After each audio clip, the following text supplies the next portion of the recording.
Afternoon. I would like to welcome everyone here to the May 2nd meeting of the Downtown Kiwanis Club. We're going to start with the Pledge of Allegiance, and the flag is back on the mantle. Pledge allegiance to the flag of the United States, for which it stands, indivisible, with liberty and justice for all. Okay, as we've been doing since we've had the hybrid meeting, we are going to have our presentation by our speaker first, and Abe is going to introduce our speaker.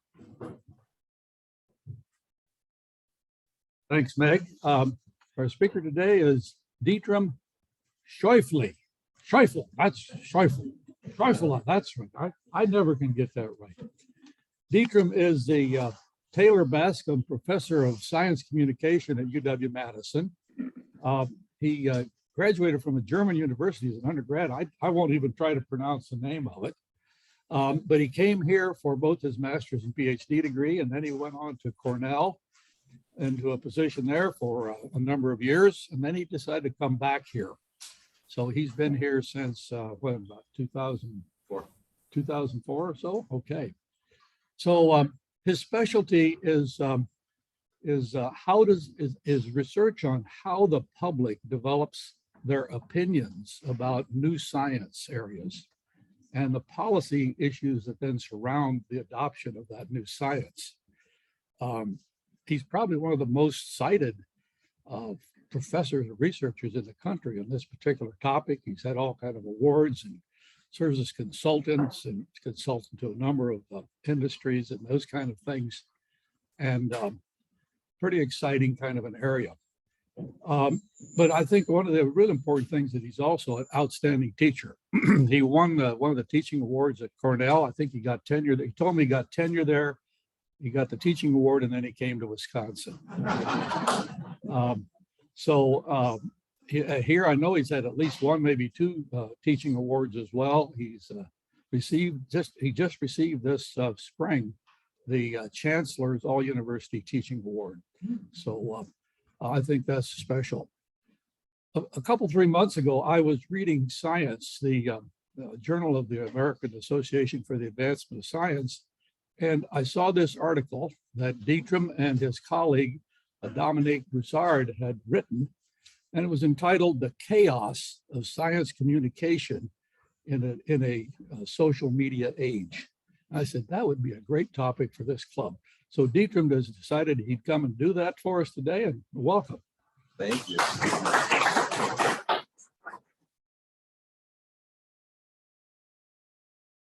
Well, first of all, thank you so much for having me back, and for the very kind introduction, Abe. It's much appreciated.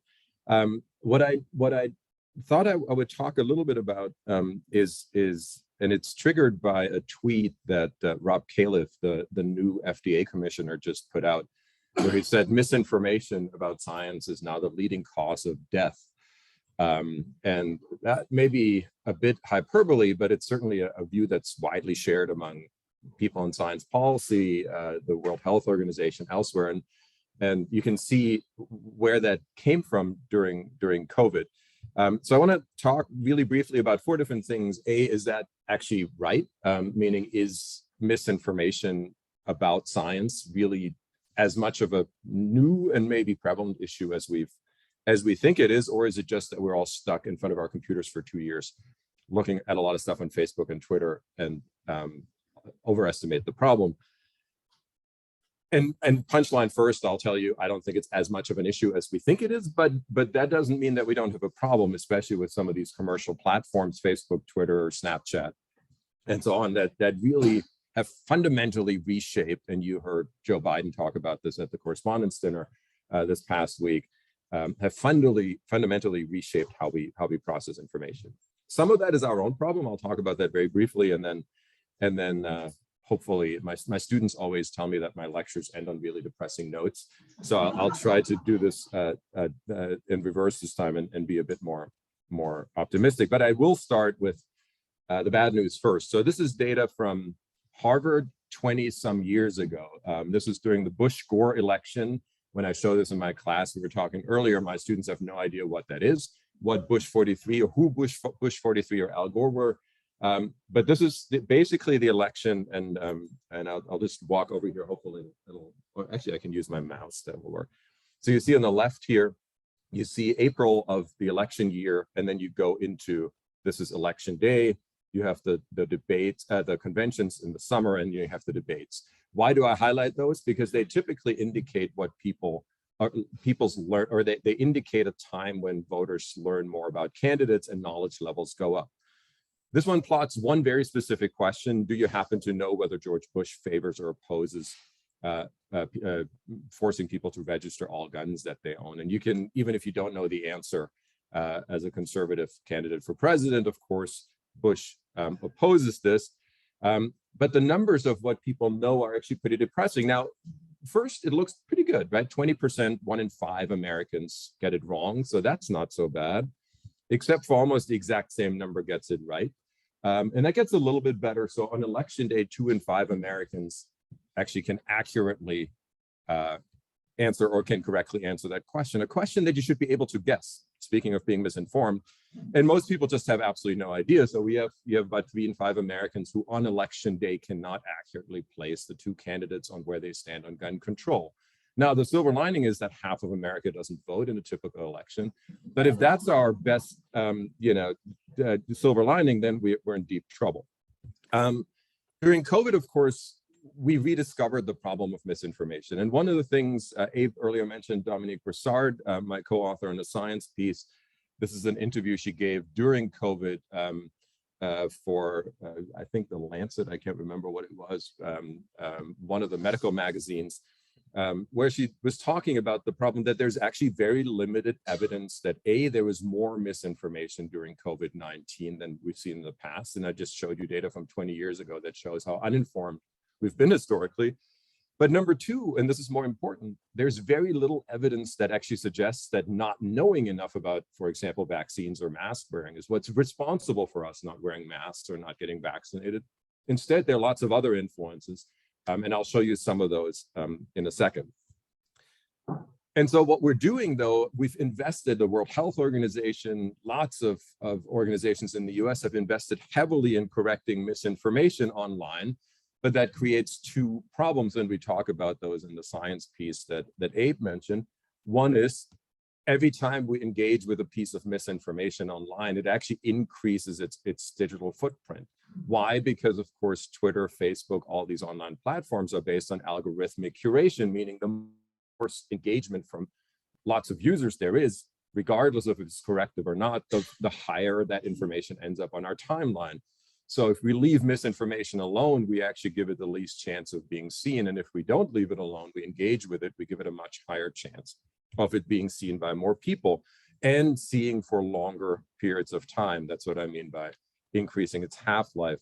There's really depressing data on how much time, for example, CNN, which is why I put that here, spent on Trump tweets during the 4 years of his presidency. And we're talking hours and hours of them just talking about his tweets.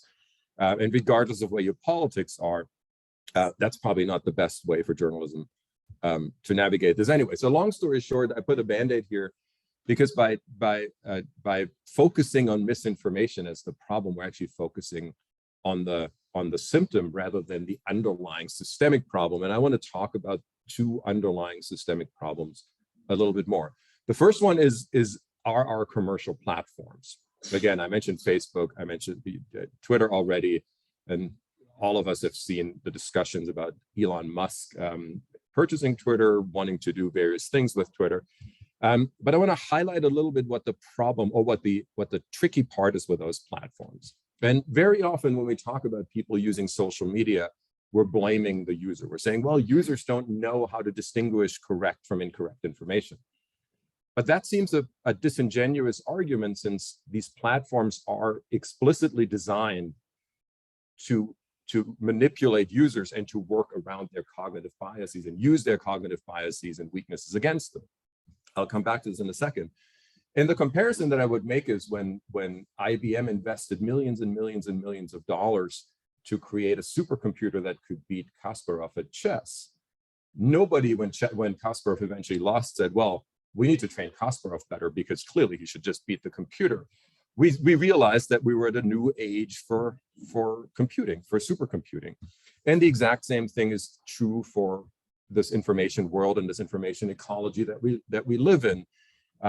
Now, supercomputers routinely outperform people at things even like debating, coming up with policy arguments. Artificial intelligence is now writing news articles in ways that are indistinguishable from articles that are written by human beings. And we're routinely, Facebook being among the most prominent offenders there, do large-scale social experiments on people to figure out how we can manipulate them into doing certain things. Facebook, for instance, has figured out that if they change the timeline, your timeline, they don't take content on or off, they simply reorganize it so that the more negative content is more prominent or the positive content is more prominent. And if you're in the assignment in the group that gets more positive content, you're more likely to also yourself post positive messages. And if your timeline gets sorted more negatively, you're also more likely to post negative content yourself. So in other words, Facebook can make you do certain things simply by rearranging your timeline and communicate with others in ways that are different. If that's not creepy enough, let me give you a few other things. Number one, we now are at a point where when you look at an online video, it's really hard to tell if it's a deep fake, meaning something that is calculated or that is created based on artificial intelligence and the millions of pictures that all of us have been floating around online, or if this is a real video. We now have the ability to in real time, this is research from Stanford, where the research assistant at the top left here speaks, it gets kind of imposed on Trump's face, and basically I can make Trump say whatever I want, or any other political candidate in real time. Amazon has for a long time done preemptive shipping. What does that mean? That means that by knowing what your social networks look like, I know exactly what you're likely to purchase. Why? Because you've done certain searches, because your friends have looked at certain things online, because you may have liked the product that your friends bought and that they put on Instagram or that they put on Facebook. So I have pretty sophisticated algorithms, if I'm Jeff Bezos, that allow me to predict how likely you are at 9 o'clock after that second glass of wine, 9 o'clock at night, to click purchase on that thing. Why is that so important for me as Amazon? Because it's really expensive for me to ship stuff from California to Madison. So if I know that you're going to purchase this anyway, and I can cheaply get it to a distribution center in Illinois or Janesville, wherever else, then it's really cheap. The moment you press purchase, you have Prime, I can ship it up there and it's really cheap. So this directly influences my margins, but it also requires insane amounts of data on users and their behaviors. The idea is, again, to find the weakness of and to predict your behavior better than you can. And in journalism, we've done this for a long time. Laura Helmuth, who used to be the science editor at the Washington Post, has talked about this a lot. She's now editor-in-chief at Scientific American. And that is the idea of A/B testing headlines. So if the Washington Post, if the New York Times, if the Wall Street Journal publish an article online, they publish 5 different versions with different headlines and slightly different leads. And then within 15 minutes, they know which one gets the most Twitter likes, which one gets the most posts on Facebook, gets the most engagement, gets the most reads, gets the most clicks to page 2, 3, and 4. And then that one is the one that they actually run with. That's the one that ends up being published prominently. You can sometimes see that when somebody sends you an article and you look for the title and you Google it, and you'll find the same article, but with a slightly different title and lead. That's when you realize that you found a different version of that article that had been A/B tested. Problem with that is we get the stories and the headlines and the leads that are most popular, not the ones that maybe are the important ones for us to read or the best way for us to understand the issue. If you do a Google search, if you look at your Twitter timeline, I put TikTok on there as well. I tell my students I'm way too old to understand what TikTok even is about and why one would use it. But it is actually a pretty influential medium now, also in politics and other things among certain demographic groups. All of it, though, is saying we're algorithmically curating content that comes your way based on every purchase you've ever made, every location data that your phone has ever produced, every search you've ever made, which hardware you're using, every single piece of data that you've ever produced is never going to be deleted. Again, one creepy iteration of that is when I fly to see my parents in Stuttgart, Germany. I take a direct flight from Atlanta to Stuttgart. I walk up to the check-in counter and they say, look at this camera. I look at the camera and they say, your seat is 4A. How do they recognize my face? From hundreds and thousands of pictures that are on social media that have been taken, for driver's licenses and everything else. And the AI knows who I am to a degree of certainty that allows an airline to let me get on that plane without even showing my passport. So that's how good these systems have become. All of that, of course, capitalizes, as I said, when I mentioned the Kasparov example, all these systems are designed to capitalize on human decision-making and the biases that we all engage in. And I would just want to show you some from COVID. Now, the most important one is and many of you have heard about this, most likely, at least about part of it, confirmation biases and what's known as motivated reasoning. In science communication and political communication, these are pretty old concepts, and they basically say, all of us, when we look at new facts, we know those facts are true, but we will still weigh more heavily facts that fit our own biases and beliefs and values. And we will weigh a little bit less heavily those facts that don't fit those. That's called confirmation bias. We believe fact, or we weigh facts more heavily if they confirm what we know. The second term, biased assimilation, refers to the idea that means I assimilate new facts into what I already believe rather than the other way around. And if you think about it democratically, what you would want to have is that I constantly adjust my values, my beliefs based on new information. But we do it the other way around. We actually take facts and make them fit because we do want to protect our political identities or whatever those might be. The picture that I put here is from the week early in the pandemic. In the left, you have probably an academic with his Grateful Dead tie-dye mask, buying organic apples and being virtue signally. On the right, you have a Trump voter who looks at him like, what the heck? And of course, not wearing a mask, but a Trump hat. And both of them, of course, look at the world very, very differently because they bring very different values. So this is not a conservative or liberal thing. This is something that we all do all the time. Let me show you one example from COVID. Early in the pandemic, surveys asked people if they thought that the death counts from COVID that the CDC and other government agencies put out were correct. And I want to highlight two numbers here.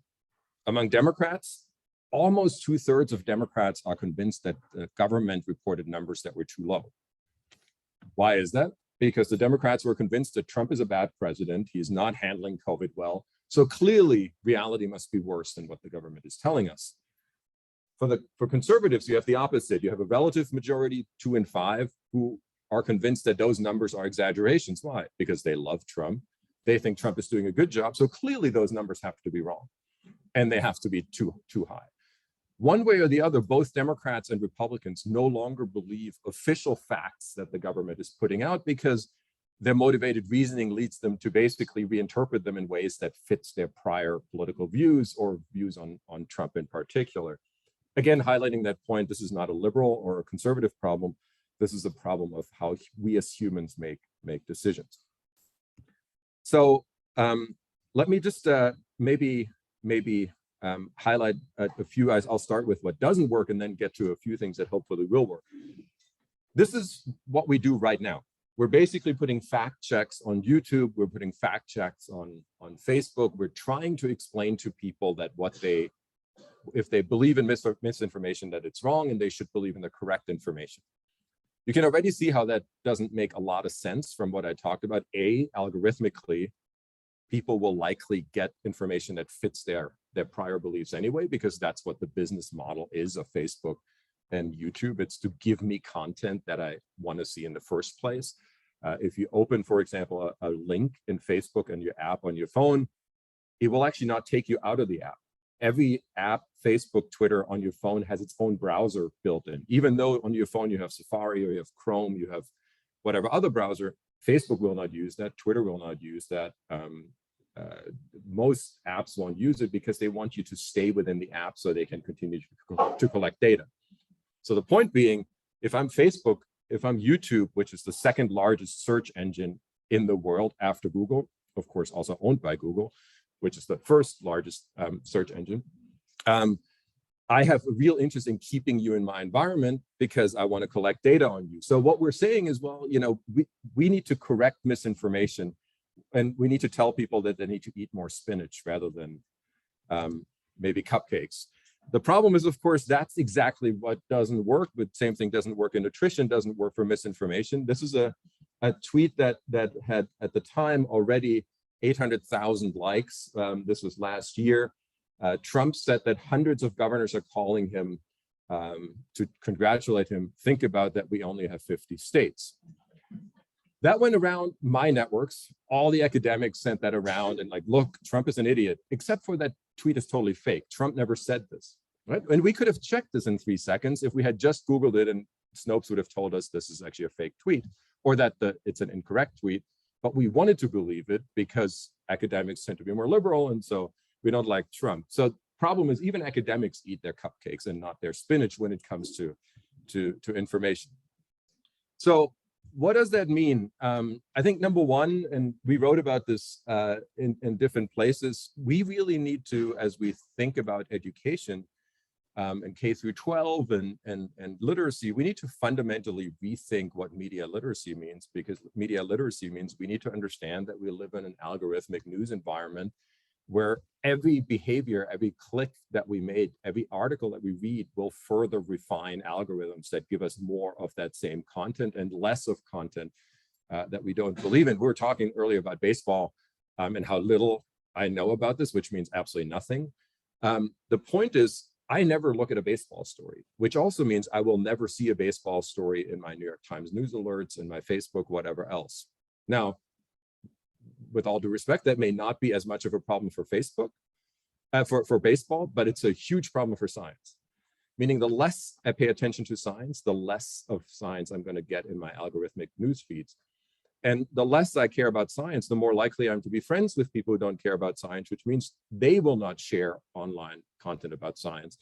And we will create 2 Americas, one that's highly informed about certain topics and one that is not, or one that believes in climate change and one is not.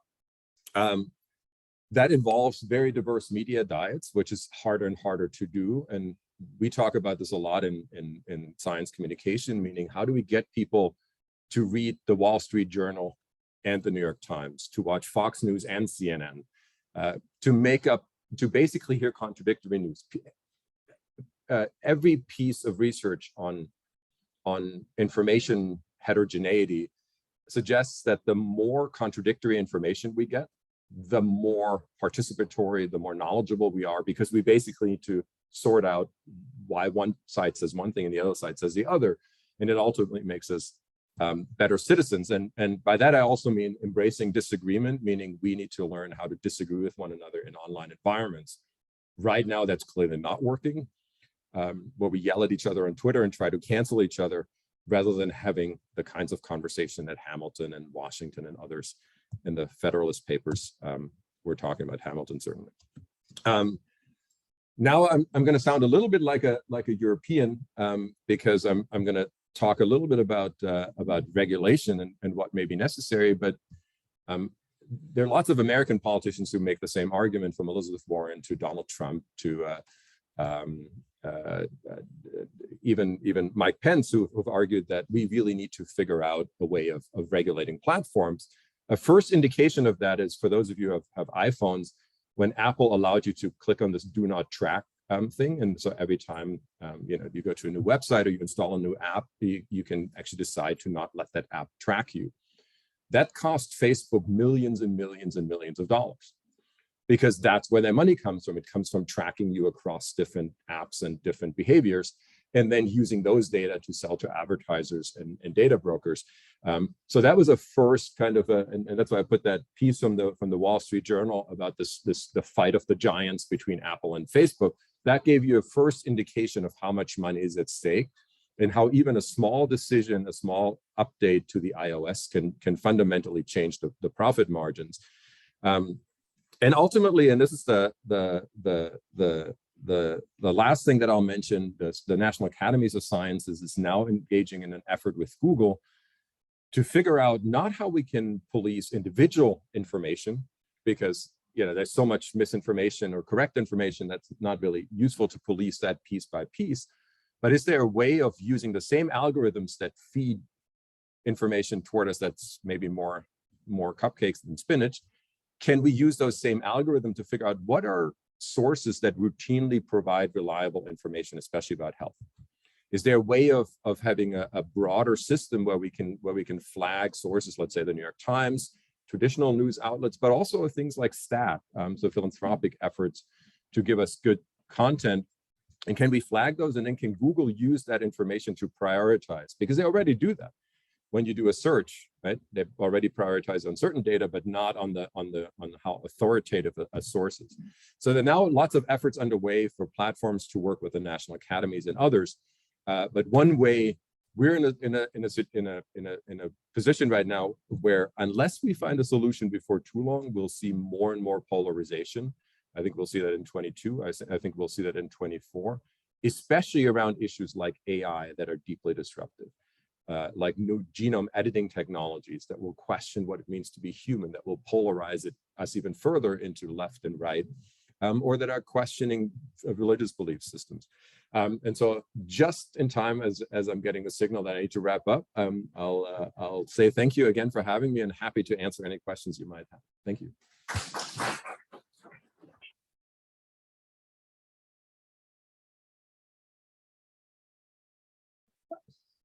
What do you think of the new proposed agency?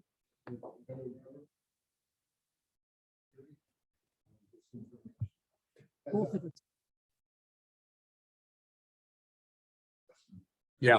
So I'm going to repeat the question because I think. Absolutely, yeah. So what do I think about the new federal investments, particularly and agencies that are created, and one in particular around to combat misinformation? In German, we have a word that's called Aktionismus, and what that means is that you do something just for the sake of doing something when you don't have any better solutions. And I think this is, well, I just leave it at that. But the point being, I do think we need investment in this space for sure. I think it's less about misinformation than it is about that algorithmic environment. A lot of people in politics and in DC in particular are not willing to go there because, of course, Microsoft, Amazon, Google, Facebook donate significant amounts of money to typically both candidates in a given race, knowing exactly that if they grease the wheels early on, then later on they're not going to face as much regulation as they otherwise would. So I don't think there's going to be a lot of traction of that particular effort. I think it's well-meaning. It won't fundamentally change the two things that I talked about: A, human nature, and B, the incentive of tech companies to tailor content. So unless we get to that second part, I think we have a real we're going to continue to have a problem, and that unfortunately will require some form of regulation of content. We're seeing this already, how complex it is when you look at regulations. Germany, for instance, good example. You cannot deny the Holocaust in Germany. It's a federal crime. You cannot use certain symbolism from Nazi Germany. That's a federal crime. So we're already having municipalities or legal entities where Facebook needs to do that, where they need to regulate certain types of content simply based on laws in the country. So it's doable, but it also shows the complexity for a platform that's being used by what, 2-point-some billion people out of 7.4 billion people in the world now. How do I regulate in a way that fits Indonesia, Uganda, Germany, and the US at the same time? And you can see how that's highly, highly complex. Well, I guess the only way to not be in the database is not to be on your computer. So yeah, so just that's hard. well, and I'll burst that bubble a little bit, so that the comment is the only way to not be in that database is to not be in your computer. That is true to some degree, but as I was driving over here, of course, I have my phone plugged in to give me directions on maps. Of course, my phone does the exact same thing. My tablets do the exact same thing. My Apple TV or my Roku TV at my house, the Internet of Things, anything that's internet connected does the exact same thing. Zoom got into trouble, as some of you may have seen in the last 2 weeks, for actually recording audio even for people who were muted. And so they just basically ran audio recording while you were being muted. So there's no more incentive, given where we are in data storage and cost of data storage and computational power, to not collect data. And here's where really the bubble gets burst. Facebook routinely buys offline transaction data, meaning where you use your credit card and other things. So they don't just use online data, they combine that with offline data. One of the biggest industries in the US are data brokers, meaning people who put this all together into one big data set that have everything from health records. Do you have diabetes? How many guns do you own? Which caliber? Where were you yesterday, and so on, and having basically the ability to merge that all together computationally, including biometrics, including genetic data. If you go to 23andMe and have your genome sequenced, all of that gets merged. So yes, there's a way of minimizing some of that, but I think it's virtually impossible to not have. Change my picture too. Exactly. It's good. Yeah. Tom and then Richard. Yeah, you talked about Apple cutting off Facebook. Did Apple turn off its own apps? Correct? Oh, basically, it's just big business trying to put this other big business out of business. Yeah, absolutely. And I mentioned this only as an example of how disruptive even small tweaks would be. Right? You're absolutely right. The reason why Apple did this is some that you stay in, but also Apple is charging a premium for the what I or the privacy. So if my iPhone gives me more privacy than an Android, than a Pixel 6 Pro would do, then I'm willing to spend the $1,200 every year for the latest, whatever iPhone. So I totally agree with you that it doesn't make much of a difference. It's more of an illustration of how disruptive regulation could be pretty quickly. Richard? I have the opposite question of Ed. Is there a way to overwhelm the database? Yeah, the amount of compute power that we have is truly troubling. And I showed you the one piece where now we were able to, we could put a camera on that on basically my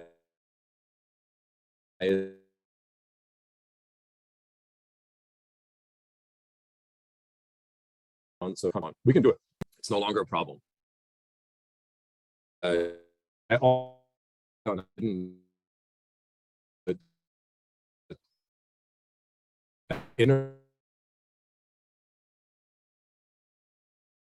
So overloading the system or confusing the system. We have in Europe, a lot of people, you'll see them on Facebook, use kind of different versions of their name. So a friend of mine, for example, her name is Hannah. She uses a name that says H-A and her last name is N-A, so Hannah, right? So of course, Facebook, it's going to take Facebook 0.0000001 seconds to match that up with every piece of data that's available on HANA online. But it's A for effort nonetheless. One last question. Okay, you mentioned that Facebook would find out how much I spend when I go to the grocery store. But if I use my debit card, that's information that goes to the bank. Do they get information on us from the bank? Isn't some of this banking information protected? Yeah, so it depends. Some information that we would think is protected, like let's say information we give to the DMV, is actually not. It routinely gets sold, right? Some others absolutely, and health data falls into that. And one way in which they, of course, work around that is with different apps. So let's say for your health data, it may say you go to Apple Health and it says, do you want to link this to your My Chart, to your group health My Chart? And you can link it.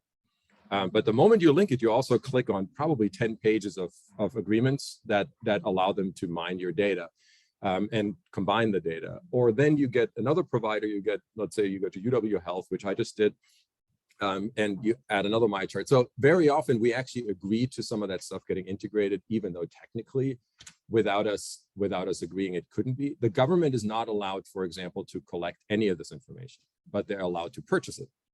So if I'm the US government, I cannot collect a lot of information on citizens, but if I'm the Department of Defense or whatever else, I'm allowed to purchase anything that data brokers are selling. And you can already see where that can go off the rails, but you're absolutely right. Certain things we can be very careful about, and that goes to the earlier question as well, to which degree we can take ourselves off the grid. But the moment you buy convenience by, or you try to increase convenience by combining things on your phone, you're merging basically data that then becomes public. Okay, there's one more. There we go. Talk quick, Abe. Two-part question. One No. Very quick. How do you do a better job of teaching critical thinking in our youth? And is there some countries in the world that are doing a better job than we are here in the United States? I don't think so, honestly. I mean, I think there's, a lot of people are very critical of the US and self-critical in this country. I as somebody who's lived in lots of other countries and still enjoys the differences between this country and other countries quite a bit, I'm actually quite convinced that we're doing a pretty good job at creating a heterogeneous information environment. Now, how do we, I think we have the same problems that everybody else has, that it's easier and easier. The irony, let me put it this way. The irony of the internet is that it in many ways, more information, contradictory or not, is available to me at one click, regardless of where I am, than ever before in the history. I can find anything that I possibly want to see, and any piece of information that contradicts what I believe or not. It's also easier than ever before, and this is where the catch-22 comes in, for me to avoid any piece of information that I don't like online. Because I can filter it out, I can say I only want to see these sources and so on. The way we teach critical thinking, one of the things that I do in my class, for instance, I teach 260 students. I use 2 of their papers throughout the semester as peer grading exercises, meaning they have to write about, for example, their view on a controversial new technology. And then they randomly get assigned to 5 other papers in the class that they then need to grade. And they need to grade not based on what they would have written or what they think, but if they think this is a factually good argument, regardless of what the conclusion is. And they will also be graded by 5 others, meaning they need to now engage in meaningful but also respectful disagreement with each other. And they need to engage with viewpoints that are going to be fundamentally different from their own, politically, religion-based, and so on and so forth. And they need to do that twice throughout the semester, and they don't like it at all at the beginning. And none of us would, right? We don't like to be told that we're wrong, or we don't like to engage with arguments from people who we think we have strong value disagreements with. But it's actually a really good exercise for them to basically perspective take and realize that, when it comes to, let's say, editing the human genome, and I'm agnostic and I don't really think there are any religious concerns, there are actually very real religious reasons that one could bring for why that's a bad idea, even though I disagree with them. I should at least be able to engage with them meaningfully. That was, after all, the idea of this great experiment, almost 250 years ago. So. I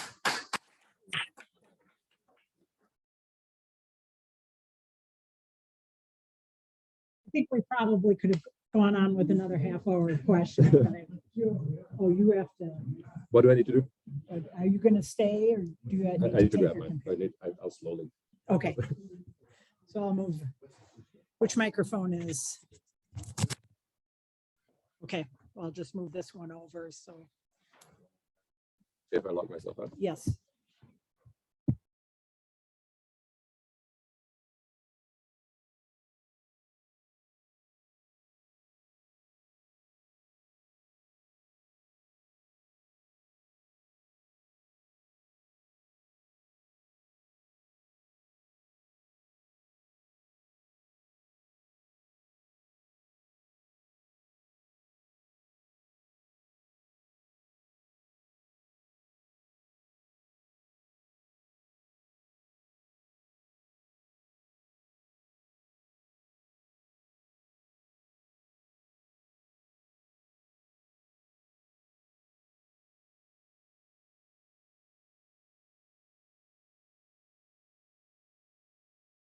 the end of May, which gives insects, bees, and others more of a chance to survive, more to eat on.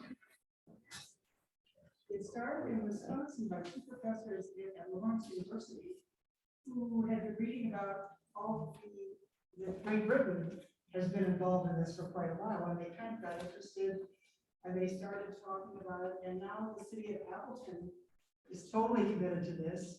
And the idea has been spreading to other towns in Wisconsin and into Iowa. And it was interesting to me that the New York Times mentioned that Sherwood Hills does this. And apparently the mayor of Sherwood Hills is totally into this. So my proposal is simply that if you haven't mowed your grass already in your lawn, consider it. And this is my proposal. So leave it until the end of May and then go ahead. Save the weeds. What happens if you have a lawn full of dandelions? That's good, because that provides food for the insects. Yeah. And you can make salads.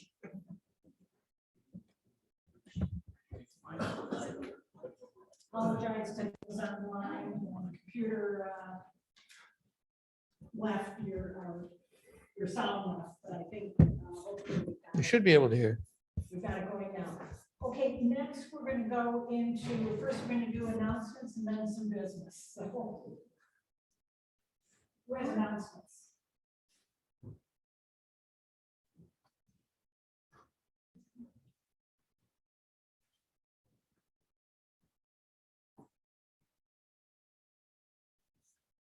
Would we do a meeting where I don't have announcements?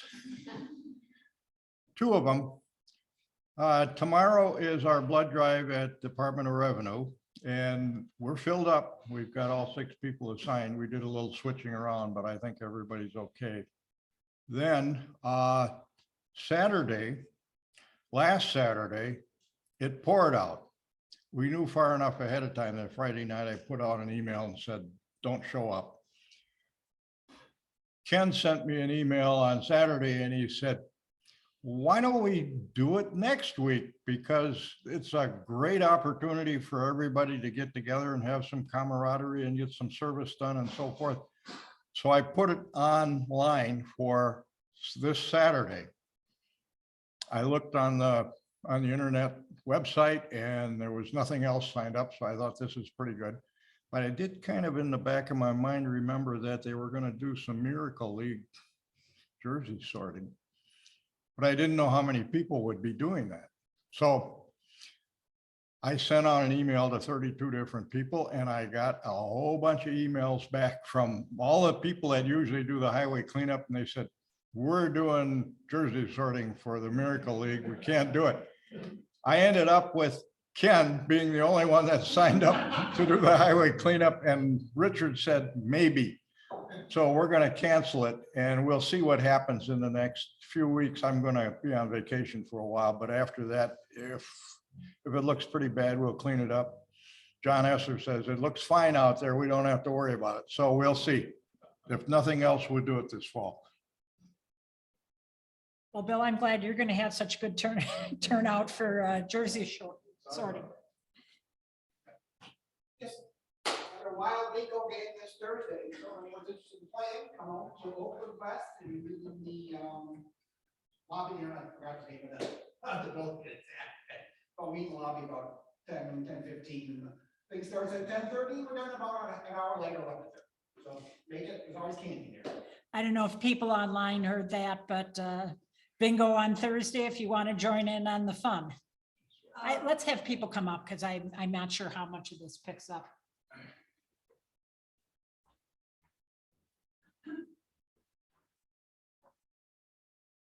The scholarship committee met on Thursday. We had 10 applications this year and we had 6 scholarships to give out. So we made our decision and you'll be meeting those students on the 6th of June when we give out the scholarships.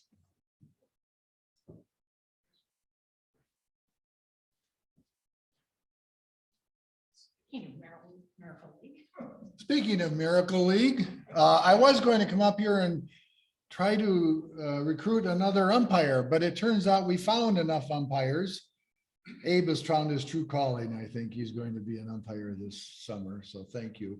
But we do need more volunteers for buddies at Miracle League.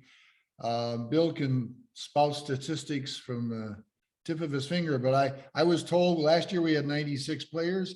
This year there's 195. And there is 50% more games, but there are some buys built in. That's how they can use more, allow more players to play. So we need more buddies, and they get a yellow shirt, a very bright yellow shirt, but we're looking for more volunteers. Can buddies come from other organizations or friends or whatever? Absolutely, yeah. So in case you didn't hear that, the question was, can buddies come from other organization? And I think the answer is buddies can come from wherever they can be found. Okay, any more announcements? Okay, if not, then we're going to go into a business portion of the meeting. This is related to the motions we've discussed for the, or read for the last 2 weeks, and about the board of directors request to have additional funding from the Kiwanis Foundation for the next year. So thank you. Rachel Leader is putting in front of you a copy of the motion, which was read for 2 weeks in a row, as well as what the motion refers to in terms of dollars for the Madison Reading Project. And before we get going, I need to remind us that our motion today, the motion in front of us, is whether we will ask the foundation for monies to give to the Madison Reading Project. And that is the motion that is to be spoken to. I know there are other ideas and motions that are going to come forward. In fact, the board has been looking at this on how we will proceed in conjunction with the board and with the foundation on how monies from the foundation might be used for projects throughout the community, whether it's now or sometime in the future. I know that this motion has precipitated a lot of conversation, and I think that's excellent. So if there are any particular questions related to this motion, let them begin.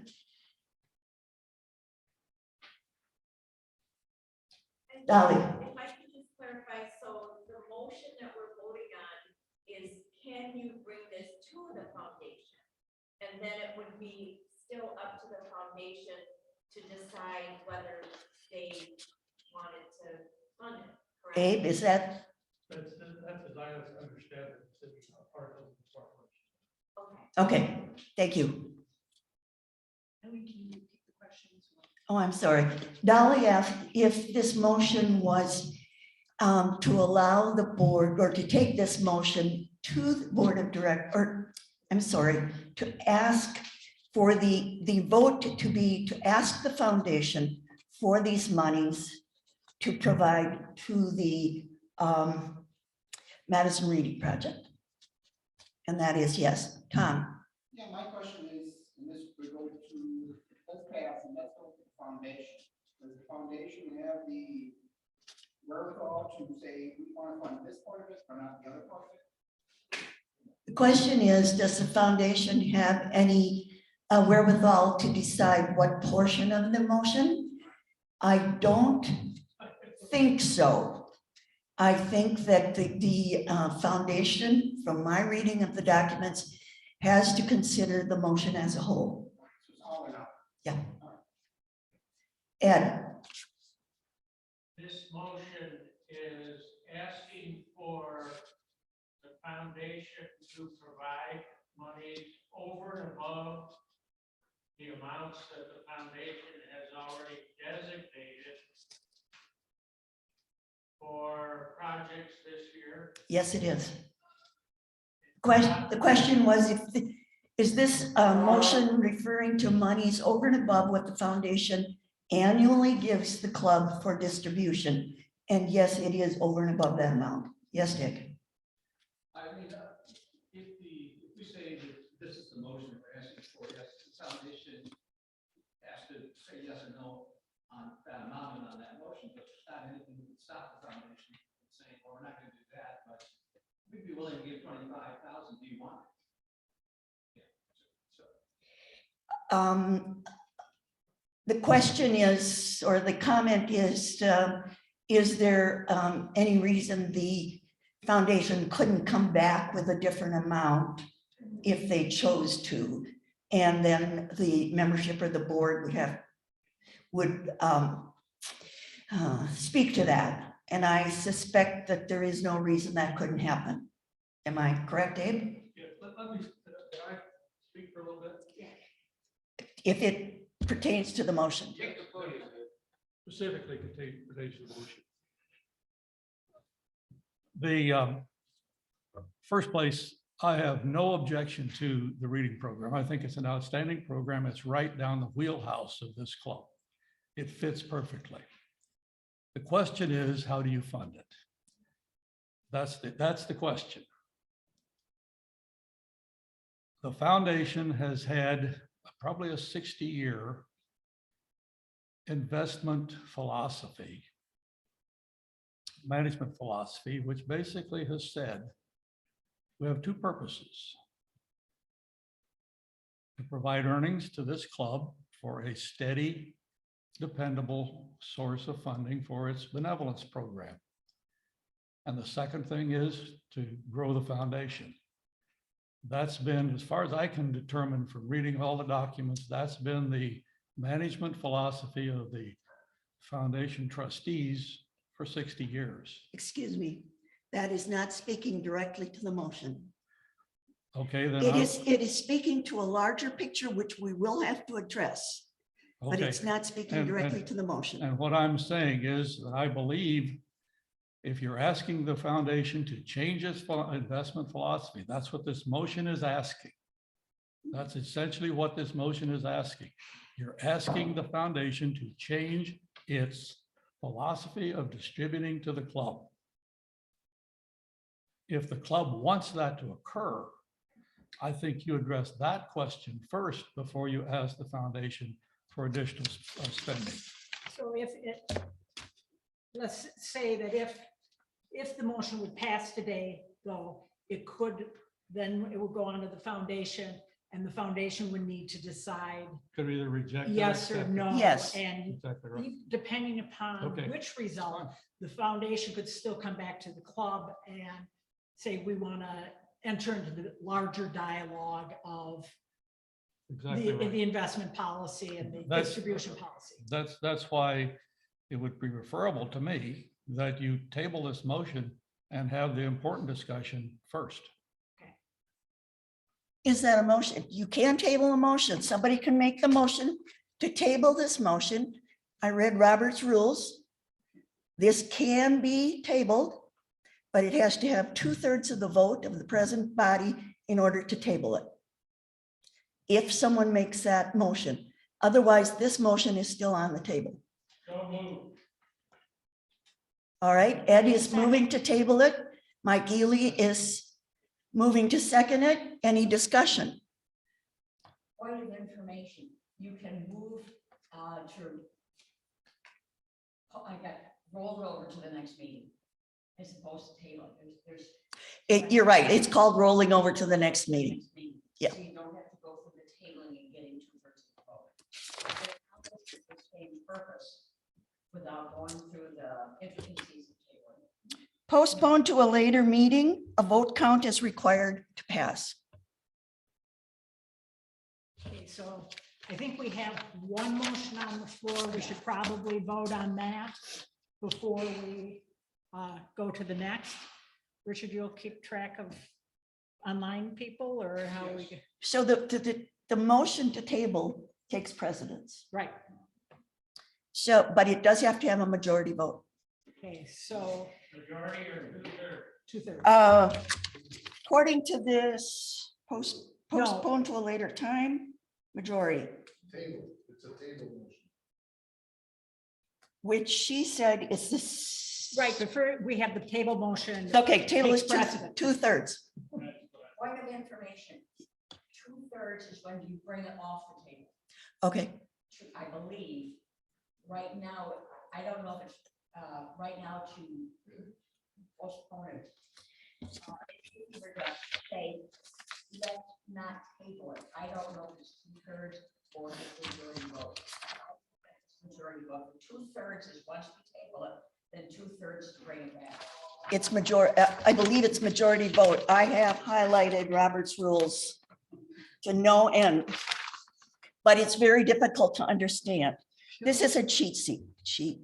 Postpone to a later time, which would be essentially tabling it. No, just. Okay. Hold it over to another meeting. Okay, holding it over to another meeting, which is this. Yeah, so the only two things that require 2/3 are to close the discussion and Limit debate. limit debate. So, We could table it. Yep. They can choose to withdraw the table motion in a second. If they do that, then you don't have to worry about tabling. Then there would be a motion to hold it over to another meeting. okay,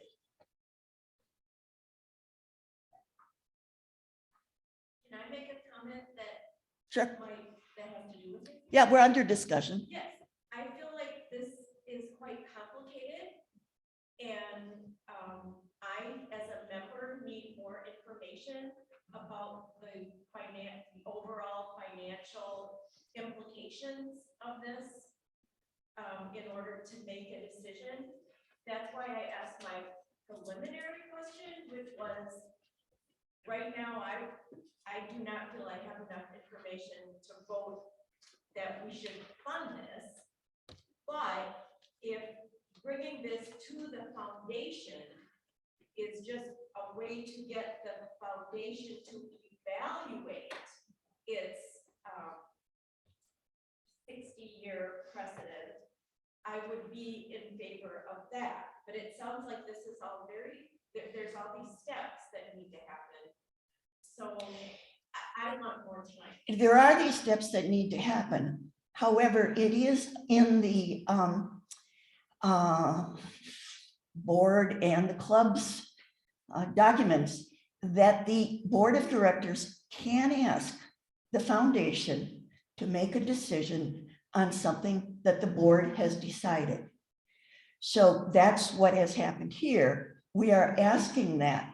And a part of that is because there are people that feel that the way we are currently going about distributing monies needs to be reviewed in greater detail. That did not come up first, however. So while Abe would like to see that first, we still have a motion on the table. And in order for it to go to the foundation, we need A vote. a vote, and that the vote itself is a 2/3. 2/3 vote, I believe. 2/3 of the members present. But we still have the table on, Table vote is on the table first. right? So So, is there any more discussion on the table vote, or? yes, Tom. I guess it's a point of information, but I'm confused because it's a majority vote either way, whether it's to table or to move it. That's what you said. There's only two purposes for 2/3. This isn't one of them. Table isn't one of them. So it's a majority. So I would like to be able to do something more like this, but I do think we need not to put the cart before the horse. And I would like us to do something, and I support full information that you are asking for about what is the implication? What difference does 20,000 or 40,000 or 60,000 a year make to the long-term or to some projections of our long-term support for other purposes? I think we need to do more, but I don't want to do more and do harm. And the board has discussed that and has begun that and would welcome anybody who wants to be a part of that discussion so that that can be done. Still, we do have a motion on the floor to table, and then either to table, to approve or not approve, and then to vote. Okay, so is there, I guess we'll start with the motion on the floor, which is to table. Any more questions or discussions on that? If not, let's see. 1, 2, 3, 4. I'll call the question. We'll find. Call the question and we'll do Then it we'll by figure out the math. raised hands. Okay. All those in favor of the motion to table the motion that we came in with, let's raise hands.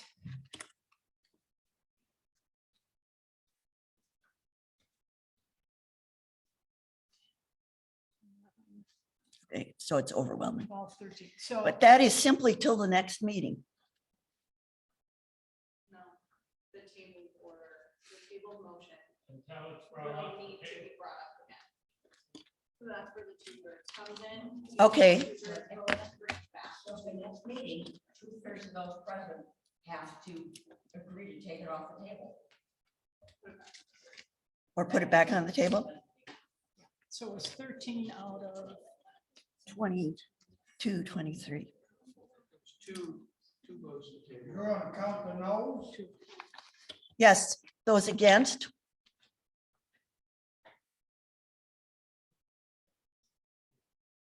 This is against tabling.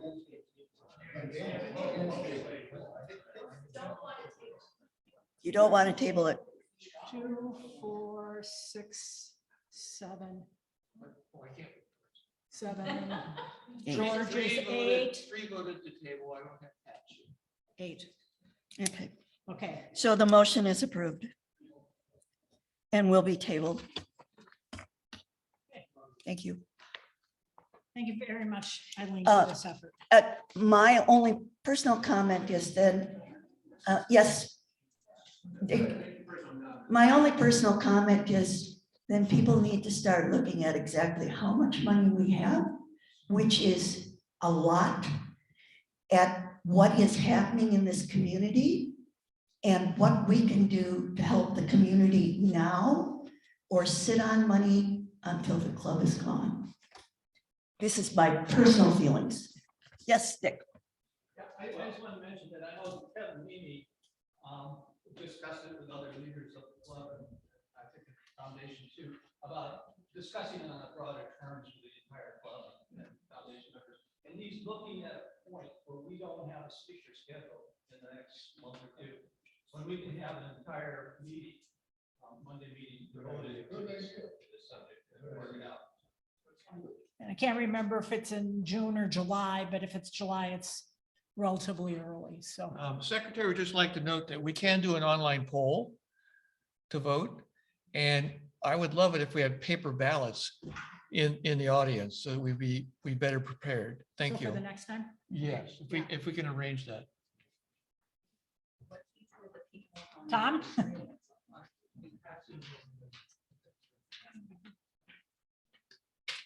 We had a similar situation many years ago. I don't know if you remember that or not, asking for a large funds from the club here, and it was for the IDD project. The board, and this was way back when I was president, I would think, so it was a long time ago, committed to getting $60,000 to the IDD project. And we raised a little bit over a couple of years, and then we decided to, because the timeline, you had like 3 or 4 years to get all the money in. And so what we did, and it kind of ties in with this project as a way to raise funds for it, is the board went to all the committees and asked them all to, when they looked at their budget, what could they approve? Would they be willing to sacrifice certain projects that they did for this greater project that we had? And we were able to raise, it was about $40,000 we had to get at that point. And through the committees, some from, and also from some individual donations, but there wasn't too much, mostly from the committees, and also from the surplus. At the end of every fiscal year, we tend to have a surplus. And the board also voted to vote that surplus over to this IDD funds. So there's other options to get this amount of funding if the club wants to do it. It doesn't have to come straight from the foundation. So I just want to let you know, there's a few options that we have out there to raise these funds. And that's what I think we can all start doing. We obviously need to understand the past history of the investment policy of the foundation. And we need to look at options, and hopefully we can get some of that started before we have this larger group discussion. So thank you very much. I'm going to give Rachel just a minute or two. I know we're running long, but Kevin last week talked about Rachel's request, and since she's here, I'm going to let her explain it to you. Hi, everyone. So some of you may recognize my name, but not my face. I've actually been a member since 2011. I was a former Circle K member at UW-Madison, was on the district board, attended your meetings when I was a student, and presented quite often.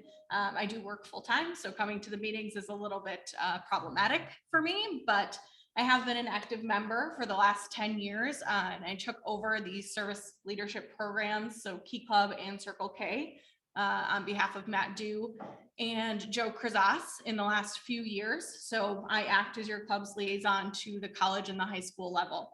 Outside of the club's interaction with Circle K, I'm also one of the assistant administrators on the district level for Circle K. So you may have seen my name in a variety of different forms, but today I'm here to talk about the Leukemia and Lymphoma Society. So I have been nominated and I accepted the call to action to raise as much as I personally can in 10 weeks on behalf of the Leukemia and Lymphoma Society. So the Leukemia and Lymphoma Society is a cancer research and patient advocacy program that really funds a lot of different types of cancer research and also helps on policy advocacy. So my full-time job is in employee benefits, and one of the recent legislative changes was ending surprise medical billing. And that actually happens in one of 6 hospital stays. And the Leukemia and Lymphoma Society was instrumental in getting that legislation passed. So kind of a nice little influx puzzle piece of 2 different parts of my life. So I know Kevin made the ask to the membership. So far, we've raised over $17,000 in the last 8 weeks. We have 2 weeks to go. Every dollar helps the campaign. It was formerly known as Man and Woman of the Year, so you might be more familiar with that terminology, but we've rebranded to Visionary of the Year to make it less gendered. And the grand finale is May 14th. So the last day that I can collect funds is May 11th, and the checks would be submitted on the 14th. So any help that you guys can provide individually would be fully appreciated. And yeah, any questions that you have, also welcome. I don't have a question, I have a comment. Sorry. The Treasurer Foundation, I can tell you, we have $870 designated for your. Oh, thank you so much. So I think the question, or what we should answer for people in the Repeat it. audience is we've got essentially between now and next Monday to get these together, and we had decided they could either be made directly to the Lymphoma Society or to If you make a check out the foundation. Madison Kiwanis Foundation, and I'll write a check.